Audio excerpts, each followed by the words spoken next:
નવનાથ ભક્તિ રસામૃત અધ્યાય 16 ગોરક્ષ અને કાનિફાને ગુરુદેવનું મિલન. સર્વમંગલ માંગલ્યે શિવે સર્વાર્થ સાધિકે શરણ્યે ત્રંબકે ગૌરી નારાયણી નમોસ્તુતે. શ્રી ગણેશાય નમઃ. હરિ ઓમ નમઃ શિવાય. કાનિફાનાથ અને એનો શિષ્ય સમુદાય સ્ત્રિયા રાજ્યમાં અત્યંત આનંદથી દિવસો નિર્ગમન કરવા લાગ્યા. મત્સ્યેન્દ્રનાથે અનેક પ્રકારની યુક્તિ પ્રયુક્તિ કરીને એ બધાને પ્રસન્ન અને ખુશખુશાલ કરી દીધા. પરંતુ એમના મનમાં એક પ્રકારની ભીતિ અને અશાંતિ ઉભરાવા લાગી. જો ગોરક્ષને કાનિફાનો ભેટો થઈ જાય અને કાનિફા એને અહીંની વાસ્તવિકતા અને વસ્તુ સ્થિતિનું વર્ણન કરે તો ગોરક્ષ નક્કી દોડતા અહીં આવી પહોંચશે અને મારા રંગમાં ભંગ પાડશે. આથી તો મત્સ્યેન્દ્ર કાનિફા સાથેની વાતચીતમાં અત્યંત સાવધાની રાખે છે અને ક્યાંય ગોરખનાથનું નામ ન લેવાય તેની કાળજી રાખે છે. ગોરક્ષ પોતાનો શિષ્ય છે તેની ખબર પડવા દેતા નથી. કાનિફાનો મુકામ જેમ બને તેમ સ્ત્રિયા રાજ્યમાં વધુ લંબાય તે માટે મત્સ્યેન્દ્ર પ્રયત્નશીલ છે. કાનિફાની શિબિરમાં રોજબરોજ અપાર ભોગ વૈભવની ચીજ વસ્તુઓ મોકલવામાં આવે છે. એટલું જ નહીં, તેમની સેવામાં ચંદ્ર જેવા મુખવાળી અને કમળ જેવી આંખોવાળી રૂપના અંબાર સમી યુવતીઓ નીમવામાં આવી છે, જેના કામ વિકારથી ભરેલા હાવભાવથી લોભાઈને કાનિફા અને સકળ શિષ્ય સમુદાય કામ વાસનાની ક્રીડાઓમાં રત રહે એવી યોજના ઘડવામાં આવી છે. પરંતુ કાનિફા અને એના શિષ્ય સમાજ પર આની કોઈ અસર જણાતી નથી. એ સૌ પોતપોતાના નિત્ય કર્મમાં મશગુલ છે. મત્સ્યેન્દ્ર સમજી જાય છે કામિનીઓની કામ કસરત નકામી જાય છે. કાનિફાના શિષ્યો પણ કોઈ હાથમાં આવતા નથી, કંઈ પણ ઉપાય ચાલતો નથી. આવી રીતે 1 મહિનો પૂરો થઈ ગયો. અપાર ભોગ વૈભવ વચ્ચે જળ કમળવત રહીને કાનિફાએ 1 મહિનો પૂરો થયો ત્યારે મત્સ્યેન્દ્રનાથ પાસે અતિ નમ્ર ભાવે જવાની રજા માંગી. જરૂર, હવે જઈ શકો છો. આમ કહીને મત્સ્યેન્દ્રનાથે કાનિફા અને તેના 700 શિષ્યના સમુદાયને અત્યંત પ્રેમ ભાવે વિદાય આપી. ભેટ રૂપે અનેકવિધ આભૂષણો, કપડાં તેમજ હાથી, ઘોડા, ઊંટ વગેરે પ્રાણીઓ આપ્યા. જાત જાતના ઝાલર, ધજા, પતાકા અને ભરતકામથી શોભતા તંબુઓ, રાવટીઓ વગેરે પણ રસ્તે મુકામ કરવા માટે આપ્યા. વળી મત્સ્યેન્દ્રનાથ પોતે પોતાના શિષ્ય સમુદાય સાથે 1 કોસ સુધી કાનિફાના કાફલાને વળાવવા ગયા. પરસ્પર અત્યંત પ્રેમપૂર્વક આલિંગન આપીને એકબીજાની રજા લીધી. ભાવભરી વિદાય આપીને મત્સ્યેન્દ્ર સ્વસ્થાને પાછા ફર્યા. આ બાજુ કાનિફા પોતાના 700 શિષ્યો સાથે એક તીર્થથી બીજા તીર્થમાં મુકામ કરતા અંતે સ્ત્રિયા રાજ્યની સરહદ ઓળંગીને સ્વદેશમાં પાછા આવ્યા. આગળ ચાલતા ગૌંડ બંગાળ નામે અતિ રમણીય પ્રદેશમાં પ્રવેશીને કાનિફા નાના મોટા તીર્થક્ષેત્રોમાં ભ્રમણ કરવા લાગ્યા. જે ગામ કે શહેરમાં જાય ત્યાં અત્યંત આદરપૂર્વક આતિથ્ય સત્કાર કરવામાં આવતો. જ્યાં જાય ત્યાં શિષ્યો વધવા લાગ્યા. સ્થળે સ્થળે ભજન, કીર્તન અને પ્રવચનની રસલાણ થવા માંડી.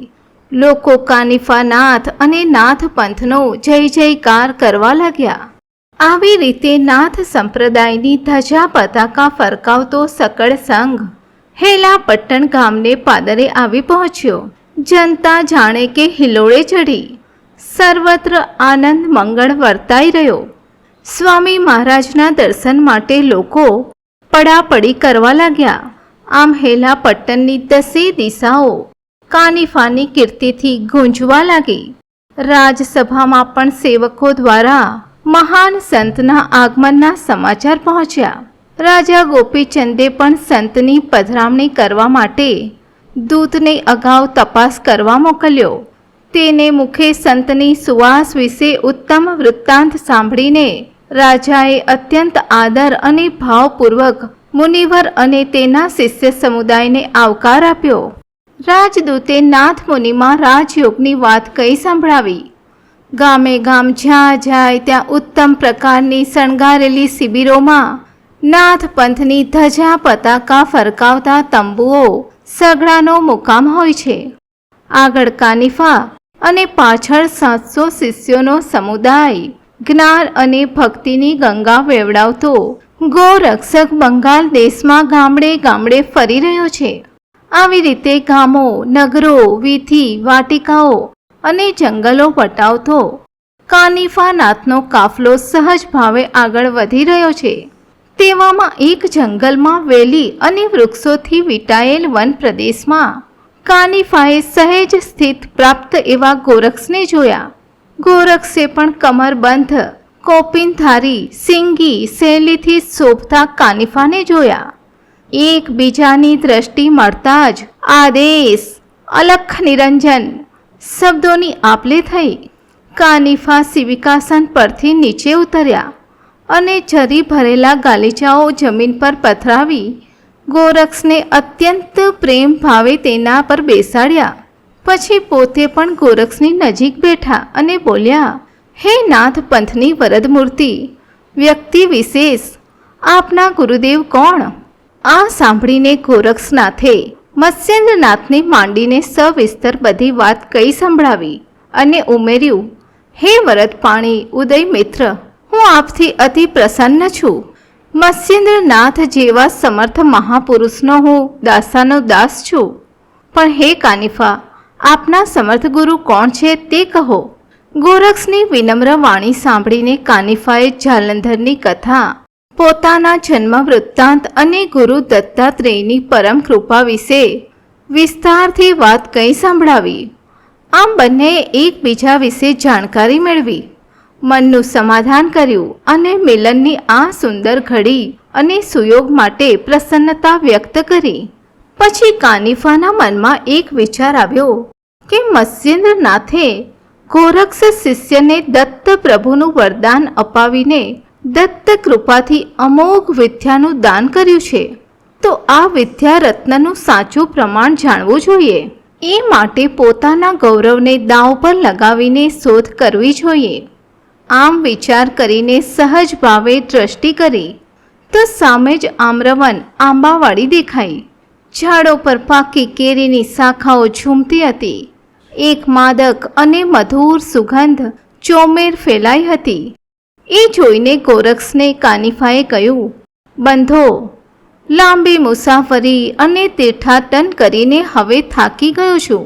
ભૂખ પણ લાગી છે, માટે કૃપા કરીને શિષ્યને મોકલીને થોડા પાકા ફળો ઉતરાવી આપો, જેથી ફલાહાર કરીને ક્ષુધા શાંત કરું. ગોરક્ષ મનોમન યુક્તિ પ્રયુક્તિ સમજી ગયા અને કાનિફાને કહેવા લાગ્યા, મુનિવર, શિષ્યને મોકલવાની શું જરૂર છે? એવો પ્રયત્ન કરવાનું શું કામ છે? અત્યારે તો જો કે શિષ્ય નજીક છે, પણ કોઈ કાળે શિષ્ય ન હોય તો શું કરવું?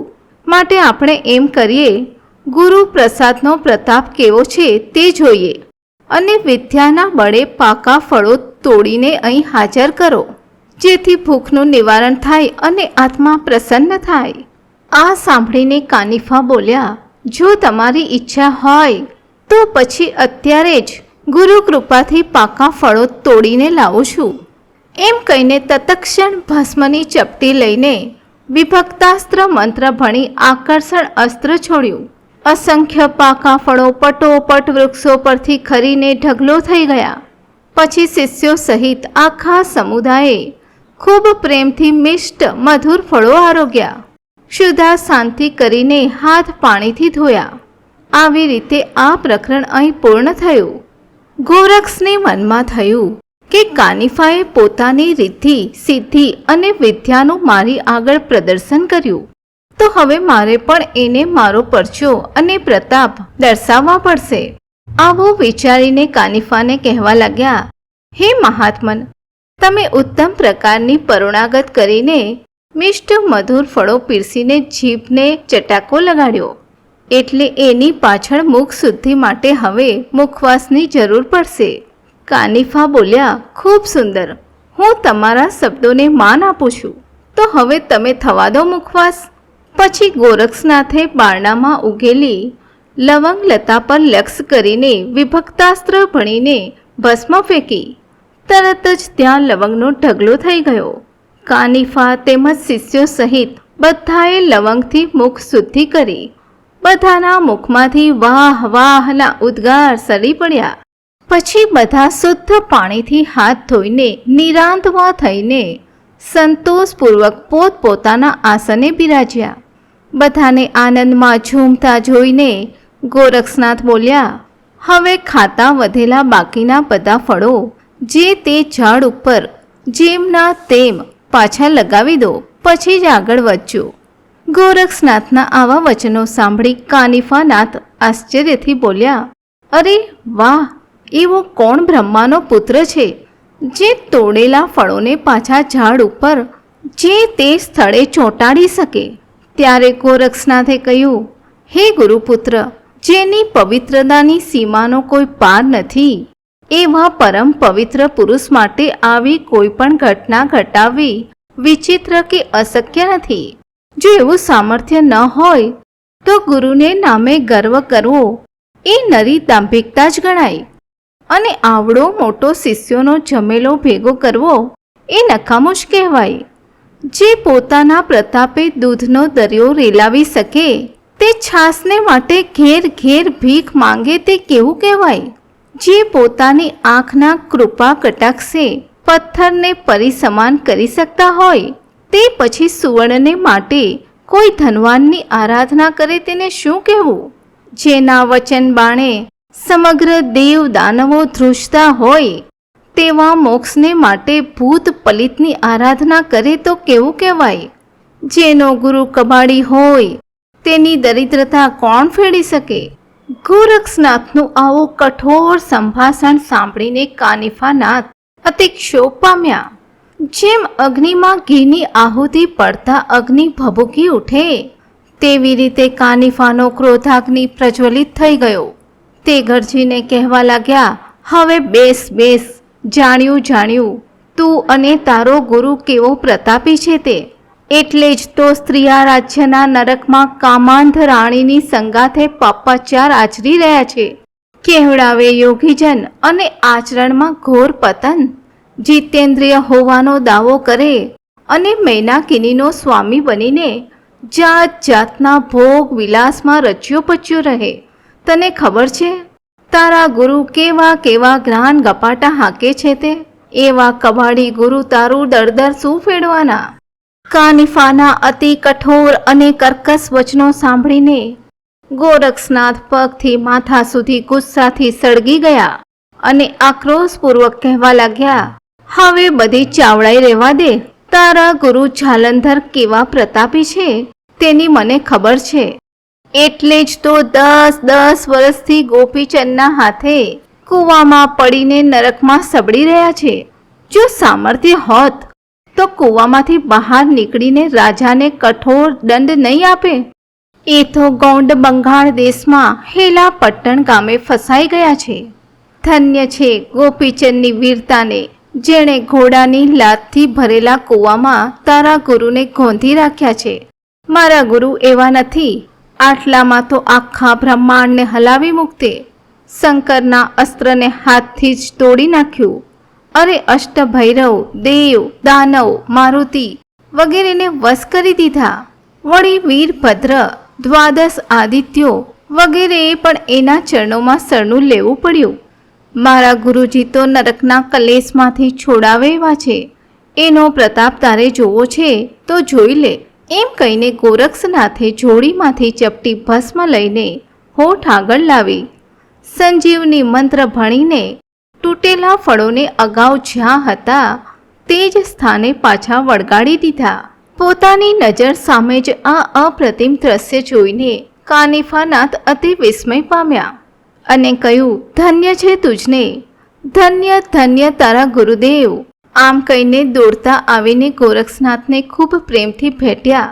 પછી કહેવા લાગ્યા, હે ગુરુબંધુ, આપની સાથે વિરુદ્ધ વચનો બોલીને મને તો ખરેખર લાભ જ થયો છે, કારણ કે ઘણા લાંબા સમયથી મારા ગુરુ જાલંધરને શોધતો ફરું છું, પરંતુ સાચી માહિતી મને આજે તમારી પાસેથી મળી.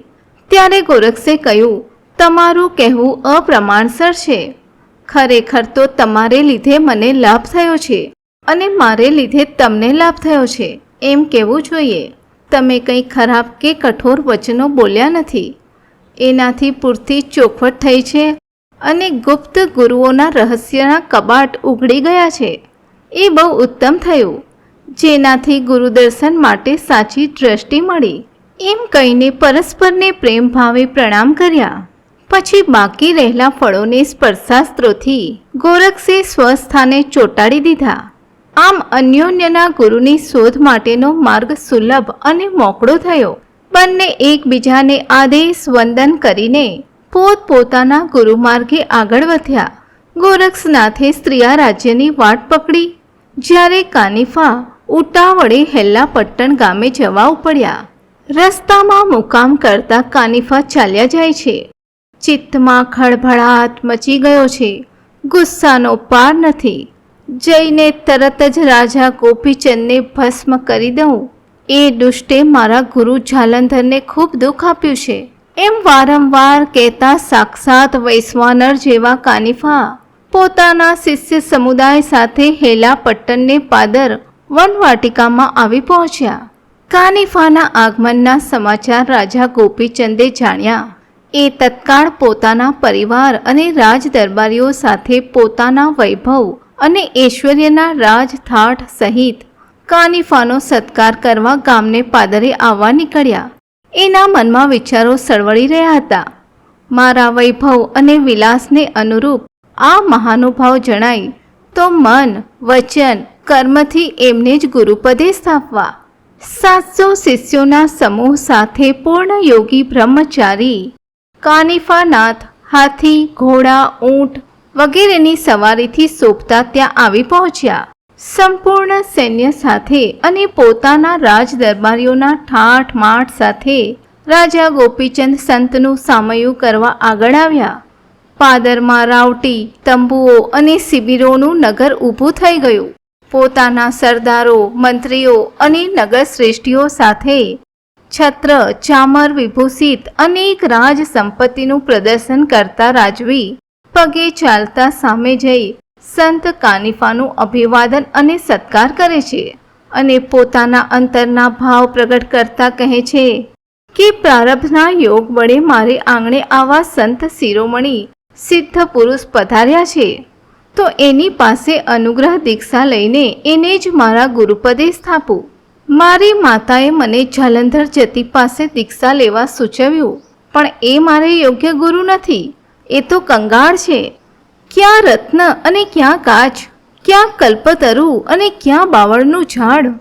રાજાના ગુરુ તો રાજા જેવા ઠાઠ માઠ અને વૈભવવાળા રાજયોગી જ હોય. મારે તો કાનિફાને જ ગુરુ કરવા છે. એમ કહીને રાજા પોતાના મંત્રીગણ સાથે કાનિફાના મુકામે પહોંચ્યા અને ષોડશોપચારથી પૂજાની તૈયારી કરવા લાગ્યા. એવી રીતે શિબિર નગરમાં વાટે જતા 700 શિષ્યોથી રાજસુલભ સાયબી વચ્ચે ઘેરાયેલા કાનિફાના દર્શન થયા. આ તરફ કાનિફાએ રાજા ગોપીચંદને જોયો અને અંતરમાં અપાર ક્રોધ વ્યાપી ગયો.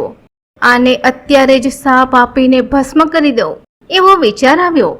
પણ વિવેક મર્યાદા આડે આવી કે જો હમણાં જ ભસ્મ કરી દઉં તો પછી એની પાસેથી સદ્ગુરુની ભાળ કેવી રીતે મળે. માટે અત્યારે તો ચૂપ રહીને કળે વળે કામ લેવું જોઈએ. એમ વિચારી ક્રોધને દબાવી કાનિફા શાંત રહ્યા. આ બાજુ ગોપીચંદ રાજા સંત ચરણમાં સાષ્ટાંગ દંડવત પ્રણામ કરીને હાથ જોડીને ઊભા રહ્યા અને અતિ નમ્રતાપૂર્વક કહેવા લાગ્યા, હે મહારાજ, નસીબ યોગે મારે ઘેર આંગણે ગંગા આવી છે, તો આ કૃપા ધોધમાં મને સ્નાન કરવા દો. તમે કૃપાળુ સંત દયાના ભંડાર છો. મુજ અનાથને સનાથ કરો. મારી આંખોની આડે અજ્ઞાનરૂપી પડળો ફરી વળ્યા છે, તેને આપના જ્ઞાનામૃતથી ઉજ્જવળ કરો પ્રભુ.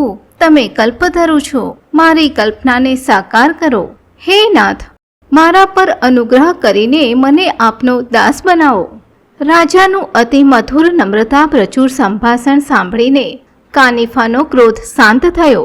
પછી રાજાનો હાથ ધરીને એને પોતાની નજીક બેસાડી ખભે હાથ મૂકી પૂછવા લાગ્યા, મહારાજા, કુશળ તો છો ને? તમે ખરેખર ઘણું અનુચિત કાર્ય કર્યું છે, પણ તમારું નસીબ પાધરું છે, તેથી હું શાંત રહ્યો છું. નહીતર તમારા અનર્થનું પરિણામ તમારા પ્રાણદંડમાં જ પરિણમે. પણ હવે અહીં શું કરો છો? જલ્દી ગામ હેલા પટ્ટણમાં ચાલો, ત્યાં બધો ઇતિહાસ તમને જણાવીશ. પછી સિબિકાસન પર બેસાડીને કાનિફાને શિષ્યોના સમુદાય સહિત રાજભવનમાં લાવવામાં આવ્યા અને ત્યાં સુવર્ણાસને વિરાજિત કર્યા. પછી રાજાએ અત્યંત પ્રેમ ભાવે મુનિવરની ષોડશોપચારે પૂજા કરી, વસ્ત્રાભૂષણ અને રત્નથાળની ભેટ ધરી અને પ્રેમપૂર્વક કહ્યું, હે યોગી શ્રેષ્ઠ મહામુનિ, મારા મનમાં એવી અભિલાષા જાગી છે કે તમારી પાસે દીક્ષા લઈને હું સનાથ બનું. પહેલાં પણ મને આવી મહેચ્છા થઈ હતી, પણ તે વખતે એવા સંજોગો ઊભા થયા કે ઈચ્છા અગ્નિ શિખામાં પલટાઈ ગઈ અને આનંદ વૃક્ષ ઉગતાની સાથે જ ધરાશાયી થયું. વાસના ઘેરી વળી. હવે તમે મળ્યા છો તો મારા મનનું સમાધાન કરો, જેથી મારા ભયભીત ચિત્તને શાંતિ મળે. આપના કૃપા પ્રસાદથી અનુગ્રહિત કરો. રાજાના વ્યાકુળ વચનો સાંભળી કાનિફાએ કહ્યું, હે રાજન, મારા અનુગ્રહનું મહત્વ તો તું કેવા ભાવથી તેનો સ્વીકાર કરે છે તેના પર નિર્ભર છે. જેવી રીતે દૂધ અતિ પવિત્ર અને મિષ્ટ હોય છે, પણ તેમાં જો મીઠાનો એકાદ ગાંગડો પડે તો બધું દૂધ ફાટી જાય છે, નકામું બને છે. તેવી તારી ગતિ છે. અરે, તું મારો અનુગ્રહ માંગે છે, પણ મને જેનો અનુગ્રહ મળ્યો છે તે મારા ગુરુદેવને તે ઊંડા કૂવામાં નાખીને ઘોડાની લાતથી ઢાંક્યા છે. એ તો તું આયુષ્યનો બળ્યો અથવા તારા પૂર્વજન્મના સુકૃત ફળ્યા કે સંતનો ક્રોધાગ્નિ હજુ શાંત છે. નહીતર મહારાજ જાલંધર તો પ્રલયકાળનો વૈશ્વાનર છે. તારો વૈભવ, રાજપાટ અને સગડું ક્ષણમાં જ ભસ્મ કરી નાખે. પછી કાનિફાએ જેની કૃપા અને અનુગ્રહથી પોતાને સર્વાધિક સિદ્ધિ સાંપડી છે તે મહામુનિની કથા અથી ઇતિ સુધી કઈ સંભળાવી. રાજા ગોપીચંદને આખી વાત સાંભળતા જ શરીરે ધ્રુજારી છૂટી ગઈ અને રોમાંચ ખડા થઈ ગયા. પછી અતિ નમ્રતાથી કાનિફાના પગ પકડીને વિનવી રહ્યા, હે મહારાજ, હે યોગીવર, મેં જે કંઈ અનુચિત કાર્યો જાણે અજાણે કર્યા છે તે સર્વ માફ કરી દાસને ક્ષમા આપો. આ બ્રહ્માંડમાં મારા જેવો પતિત અને પાપી કોઈ નથી. મારે હાથે થયેલા અઘટિત કાર્યોથી મારું મસ્તક શરમથી ઝૂકે છે. મારા પર દયા કરો ભગવંત, તમે દયાળુ છો. મેં તમને ખૂબ આઘાત આપ્યો છે. હું અપરાધી છું, પણ તમે મનમાં લાવશો નહીં. તમે દયાના સાગર છો. કૃપા કરી મને દુષ્કૃત્યોની સરિતામાંથી બહાર કાઢો. રાજાના પશ્ચાતાપથી પૂર્ણ વચનો સાંભળીને કાનિફાએ તેને સાંત્વન આપતા કહ્યું, ગભરાઈશ નહીં રાજન. પછી રાજા અને સકળ સમુદાયને સાથે લઈ પોતાની શિબિરમાં ગયા. આ બાજુ આ સમગ્ર સમાચાર જાણીને એક દાસી દોડતી દોડતી રાણી મૈનાવતીને મહેલે આવી તેને કહેવા લાગી, હે માં મૈનાવતી, તમારા ગુરુ જાલંધર નાથને તો રાજાએ ઊંડા કૂવામાં નાખીને ઉપર ઘોડાની લાદ અને વિષ્ટા વગેરે નાખીને 10 વર્ષથી પૂરી રાખ્યા છે. રાજ દરબારમાં આ વાત સાંભળીને અમે તમને કહેવા માટે દોડી આવ્યા છીએ. રાણીએ પૂછ્યું કે તમને કેવી રીતે ખબર પડી? ત્યારે દાસીઓએ કહ્યું કે હે માં, એક અપાર વૈભવશાળી કાનિફા નામે રાજયોગી જાલંધરના શિષ્ય છે, જે બધી વિદ્યાઓમાં પારંગત છે. તેની દોમ દોમ સાયબી અને ઠાઠ માઠ જોઈને આપણા રાજા ગોપીચંદ દંગ થઈ ગયા છે. તેણે મુનિને જાલંધરની બધી વાત કહી તે મેં સાંભળી છે. હવે રાજા પરિવાર સાથે મુનિની શિબિરમાં ગયા. ત્યાં જે ઘટના બનશે તે પછીથી હું કહીશ. દાસીનું કથન સાંભળીને રાણી મૈનાવતી ક્ષોભ પામી, પણ હજી તેના મન પર પુત્ર મોહની આસક્તિ છવાય છે. આ તરફ રાજા ગોપીચંદે તત્કાળ કાનિફાની શિબિરમાં જઈને જાત જાતની ચીજ વસ્તુઓના ભંડાર ભરી દીધા. તે સદૈવ મુનિની સેવામાં ઉપસ્થિત રહેવા લાગ્યા. જેથી તે જે માંગે તે તત્કાળ હાજર કરી શકાય. કારણ કે મુનિનો દુર્વાસા જેવો સ્વભાવ કૌરવોની જેમ રાજાને પણ ગભરાવતો હતો. આવી રીતે રાત દિવસ કાનિફાની સેવામાં રાજા સહિત સમસ્ત દાસ દાસીઓ હાજર રહેતા હતા. એક દિવસે સમી સાંજના વખતે રાણી મૈનાવતીએ રાજા ગોપીચંદને પોતાના મહેલે તેડી મંગાવ્યો. રાજાએ આવતાની સાથે જ માના ચરણોમાં માથું નમાવ્યું અને વિનંતીપૂર્વક કહેવા લાગ્યા, હે મા, હું નીચ અને પાપી છું, મને માફ કરો. ત્યારે મા મૈનાવતી બોલી, હે બાળક, શું કરું? મારો જ વાંક છે. ક્રૂર કાળથી તારું જીવન રક્ષવા માટે પુત્ર મોહને લીધે મેં હાથે કરીને અગ્નિજ્વાળા ભડકાવી છે. પણ ગુરુદેવ દયાળુ છે, તું એને શરણે જા, એ જ તારો મરણનો ભય તારશે. આ સાંભળીને રાજા ગોપીચંદે માતાને વિનંતી કરતા કહ્યું, હે મા, તું જ સંતની શિબિરમાં જઈને ગમે તે યુક્તિ પ્રયુક્તિ કરીને મારે માથેથી સંકટ ઉતાર. અવશ્ય પુત્ર, હું જ જઈશ. એમ કહેતીકને રાણી મૈનાવતી તત્કાળ યોગીરાજ કાનિફાની શિબિરમાં આવી. સંતને વંદન કરીને તેમની નજીક જઈને બેઠી અને કહેવા લાગી, હે મહાત્મન, તમે નાથપંથી છો તો હું પણ નાથપંથિકા છું. મારે મસ્તકે સદ્ગુરુદેવ જાલંધરનાથની પાદુકાની છત્રછાયા છે. એ ન્યાયે તમે મારા ગુરુબંધુ છો. હું તમારા દર્શનથી ધન્ય છું. રાણીના વચનો સાંભળી કાનિફા બોલ્યા, એક બાજુ ગુરુના નામના ગીત ગાઓ છો અને બીજી તરફ એ જ ગુરુને ઊંડા કૂવામાં ઘોડાની લાદમાં નાખો છો. એ કેવી ગુરુ સેવા? ત્યારે ગદગદ કંઠે રાણી બોલી, મને તો આજે જ ખબર પડી યોગીવર. પછી પોતાની વિતક કથા વિસ્તારીને કાનિફાને કઈ સંભળાવી અને ઉમેર્યું, મારા પુત્રે મૂઢતાથી આ દુષ્કર્મ કર્યું છે. નાથ, હું બિલકુલ અજાણ હતી. પુત્ર તો અભાગી અને હીન બુદ્ધિનો છે. એના પર દયા કરો અને સારે માર્ગે વળો. એનો અપરાધ ક્ષમા કરો. એમ કહીને રાણી અત્યંત વિવશ અને વ્યાકુળ થઈને ગુરુ દર્શન માટે આજીજી કરવા લાગી. ત્યારે કાનિફાએ કહ્યું, તારો પુત્ર જ એના હાથે ગુરુને કૂવામાંથી બહાર કાઢશે, પણ ગુરુદેવ ક્રોધાગ્નિથી એને બાળીને ભસ્મ કરશે તો?